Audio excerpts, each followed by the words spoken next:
تلقى جوزي مورينيو المدير الفني لروما دفعة كبيرة قبل المباراة المرتقبة لفريقه أمام إشبيلية يوم الأربعاء المقبل في نهائي الدوري الأوروبي.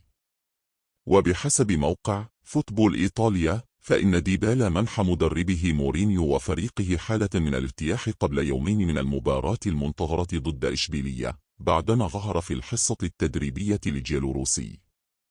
وأضاف أن النجم الأرجنتيني شارك في الجلسة التدريبية التي أجراها الفريق اليوم الاثنين وأظهر علامات إيجابية على أرض الملعب ولم يعد يشعر بألم في كاحل. ولفت الموقع إلى أنه من المتوقع أن يلعب ديبالا دورا بارزا في المباراة النهائية فيما تشير بعض التقارير إلى أنه قد يتواجد على مقاعد البدلاء في بداية المباراة. يشار إلى أن ديبالا 29 عاما شارك في 36 مباراة مع روما بجميع المسابقات هذا الموسم، سجل خلالها 13 هدفا وقدم 8 تمريرات حاسمة. استدعى روبرتو مانشيني مدرب منتخب إيطاليا اليوم الاثنين قائمة أولية من 26 لاعبا لنهائيات دوري الأمم الأوروبية المقررة بين 14 و18 حزيران يونيو المقبل في هولندا. وتلعب إيطاليا مع إسبانيا في نصف النهائي الأول، فيما تتواجه هولندا وكرواتيا في نصف النهائي الثاني بدوري الأمم الأوروبية. لم يستدعي المدرب الإيطالي لهذا المعسكر في سردينيا اعتبارا من 5 من الشهر المقبل اللاعبين الدوليين في إنتر ويورنتينا، وذلك لانشغال الفريقين في نهائي كل من دوري أبطال أوروبا 10 يونيو ودوري المؤتمر الأوروبي 7 يونيو. كما لم يستدع جورجيو سكالفيني أتالانتا أو ساندرو تونالي ميلان لتتاح لهما الفرصة للمشاركة مع المنتخب في نهائيات كأس أوروبا تحت 21 عاما التي تنطلق في 21 شهر مقبل.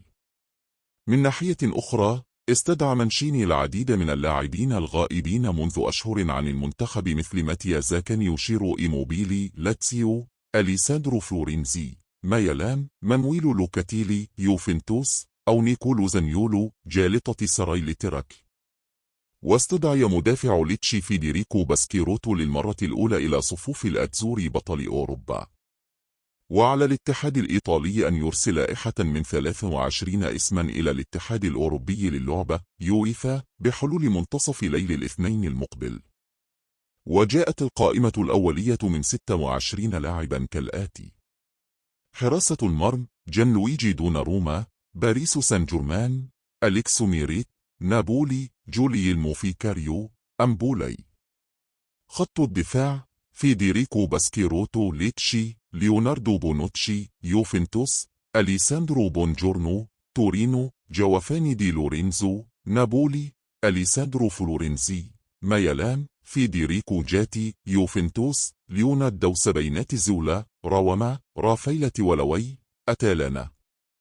خط الوسط براين كريستانتي روما دافيدي فراتيزي ساسولو جورجينيو أرسنال مانويل لوكاتيلي يوفنتوس لورينزو بيليجريني روما ماتيو بيسينا مونزا ماركو فيراتي باريس سان جيرمان نيوكوليو زينايولو جالطة ساري. خط الهجوم دومينيكو بيراردي ساسولو فيديريكو كيزا يوفنتوس ويلفريد نيوتو ليدز يونيت تشيرو إيموبيلي لاتسيو جاكومو راسبادوري نابولي ماتيو ريتيجي تيجريس الأرجنتيني ماتيا زيكاني لاتسيو. تدرب إشبيلية تحت قيادة المدرب خوسيها لويس منديليبار اليوم الاثنين في مدينته الرياضية لآخر مرة قبل السفر غدا إلى المجر لخوض نهائي الدوري الأوروبي أمام روما الإيطالي يوم الأربعاء على ملعب بوشكش أرينا في بودابسة. وخاض إشبيلية حصة تدريبية أبرز مستجداتها ظهور لاعب الوسط البرازيلي فرناندو ريش الذي أراحه منديليبار في مواجهة ريال مدريد الأخيرة في الدوري التي خسرها الفريق ب2-1. وحضر الميران رئيس النادي خوسيها كاسترو ومديره الرياضي رامون رودريجز موتشي. وشهد ميران اليوم إجراء اللاعب الهولندي كريم رقيق لتدريبات بدنية خاصة. وسيسافر الفريق الأندلسي غدا إلى العاصمة المجرية التي سيخوض عليها الفريق ميرانه الأخير قبل المباراة النهائية. وهذه 7 مرة يتمكن فيها إشبيلية من التأهل إلى نهائي الدوري الأوروبي.